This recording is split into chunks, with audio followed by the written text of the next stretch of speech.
China is one of the world's economic superpowers. The country has the second largest economy behind the United States, and experts predict that it's only a matter of time before China eventually overtakes Uncle Sam as the world's biggest economy. It's pretty safe to say that when China catches a cold, the entire world is immediately put on high alert. But despite the fact that the Chinese economy has flourished in the past few decades, things appear to be slowing down. And I mean by a lot. In recent times, China has struggled due to the effects of the coronavirus, as well as the real estate crisis that saw one of the biggest real estate developers file for bankruptcy in the US last August. Still, there's a new crisis brewing, one that could very well threaten China's economic success and plunge the country into a recession. So the big question for China is pretty simple. The country just doesn't seem to have enough oil left. A month ago, data from China's ruling Communist Party revealed that the country only had about 40 to 50 days of oil left in its reserves. This is despite the fact that the country continues to consume copious amounts of oil, second highest in the world in fact, trailing only the United States.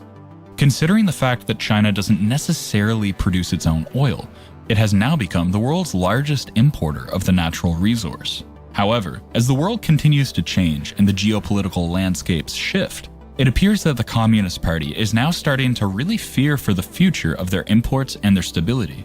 When Russia began its invasion of nearby Ukraine, one of the first things the international community did was put a freeze on the country's ability to make money from oil exports. The objective was simple. By hamstringing Russia's finances, they'd be able to put an end to the war quickly. But not China. China continued to buy oil from Russia, and in many ways, countries like China have been the ones bankrolling the war effort. Still, even with Russia supplying more to China, this problem persists.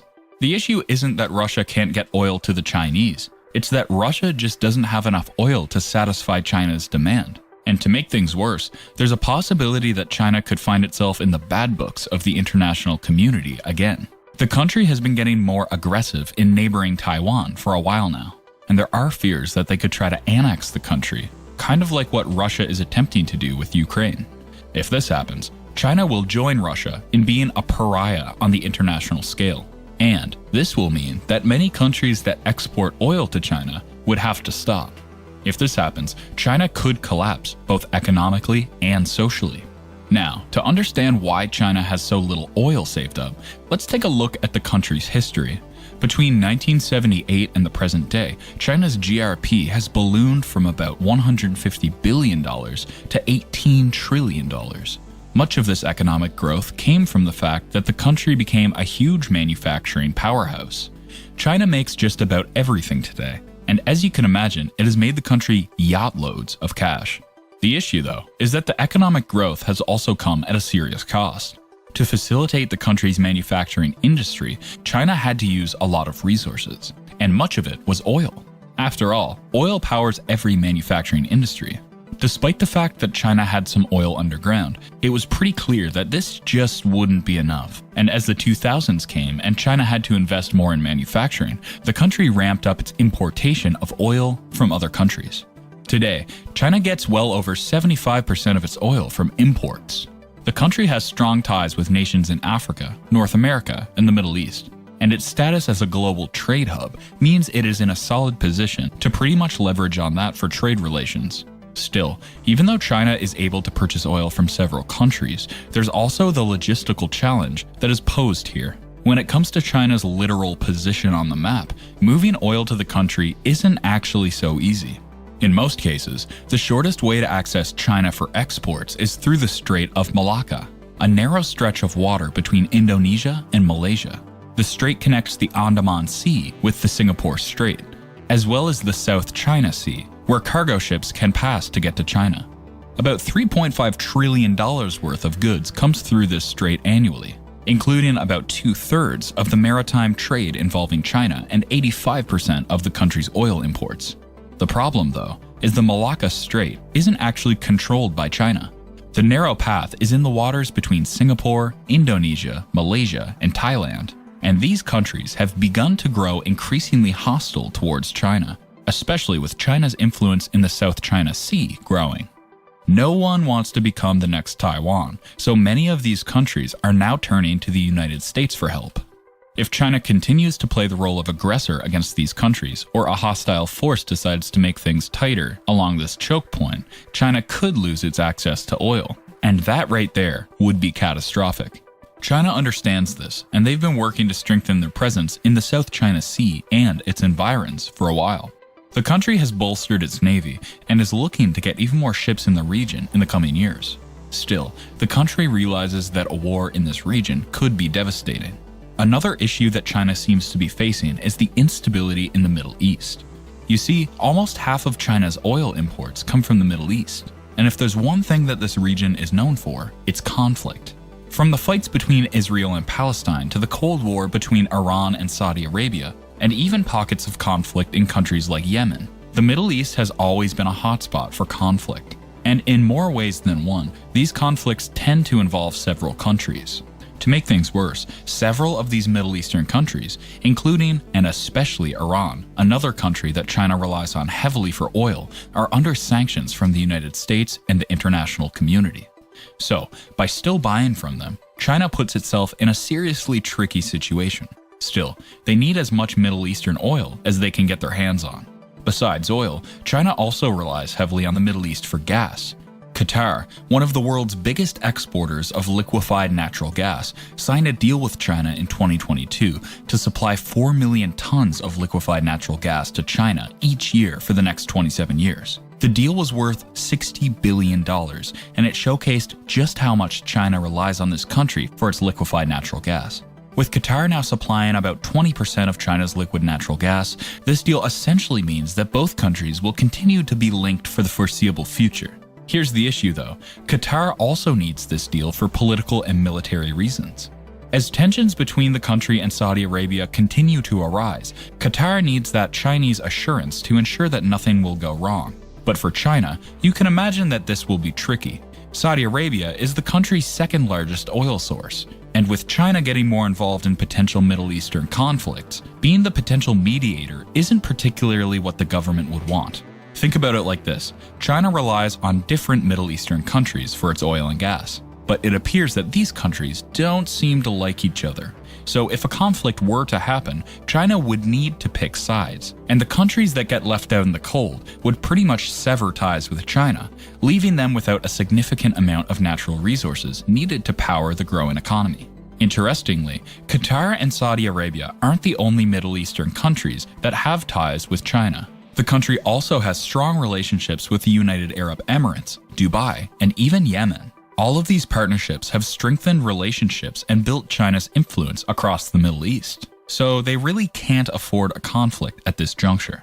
Even Iran is getting in on the action. Despite the fact that the country is under some of the strictest sanctions, industry experts have confirmed that it has periodically shipped out oil through the Strait of Malacca. All they have to do is turn off the location transponders of their ships and turn them back on again after a while. How do we know this? Because China's official statistics show that Malaysia is one of the country's biggest oil sellers, despite the fact that Malaysia doesn't have much oil to begin with. So, it doesn't take a genius to see what's going on here. To be fair, you can kind of understand why China would want to rely on Iranian oil. It's much cheaper than getting it from anywhere else. And Iran is also desperate for a consistent trading partner since the country's economy has been wrecked by so many sanctions. So it wouldn't be surprising to see China ramp up its importation of Iranian oil down the line. Finally, let's get back to the main issue here. One of the biggest reasons why China continues to rely on many of its Middle Eastern allies is to fund something called the Belt and Road Initiative. Basically, it's a global infrastructure development scheme launched by the Chinese government back in 2013 that aims to reposition and establish China as the center of the global trade system. Under the BRI, China will invest in infrastructure developments across over 150 countries across the world. These developments will include highways, railways, airports, bridges, seaports, you name it. From here, these infrastructures will be connected, ensuring that trade can be facilitated as seamlessly as possible. And as you can imagine, China will be at the center of it. Considering that the Middle East is a major trade route, China has been improving relationships with the countries in this region. China needs easy access to the Middle East. And Middle Eastern countries also see China's evolution into a market economic miracle and would like to emulate it. To make things even better, both countries are yearning for a future world where the influence of the United States is reduced. China wants to dethrone the United States as a global superpower, and Middle Eastern countries also understand that they will benefit from such a structure. So it's a win-win for them. For the BRI to work, China will need to tap into the supervision that the Middle Eastern countries have over major trade routes.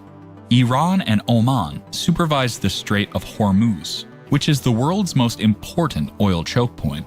Djibouti and Yemen also supervise the Strait of Bab el-Mandeb, which controls almost all shipping between the Mediterranean Sea and the Indian Ocean via the Suez Canal. So, this region essentially acts as a point of intersection between three continents: Asia, Africa, and Europe. So far, China has some form of agreement with no less than 21 Arab countries under the BRI. 17 of them have joined China's Global Investment Initiative, and 15 of them have even joined the Asia Infrastructure Investment Bank. For these Middle Eastern countries, the BRI is a simple way to boost investment and bolster their infrastructure, both internally and externally. China has invested over $123 billion in BRI-related projects across the Middle East. So this initiative benefits the Middle East as well as it benefits China. Aside from this, China has also developed solid relationships with Israel and Palestine. Both are in a conflict at the moment, but China has managed to dance around that and not get too involved in it. Still, considering that these conflicts continue to grow, there's the question of whether China will really be able to stay out of it as much as possible. By doing business with these Middle Eastern countries, China now indirectly has a stake in their conflicts too. And when these conflicts escalate to a certain point, China's interests will be affected. The current instability in the Middle East continues to trouble China and its energy interests. We already listed all of the conflicts going on in the region, but there could be even more down the line. And as the Middle East remains a hotbed for political and social upheaval, there really is no telling what could happen here. But whatever the outcomes, you can count on China to be heavily invested in it.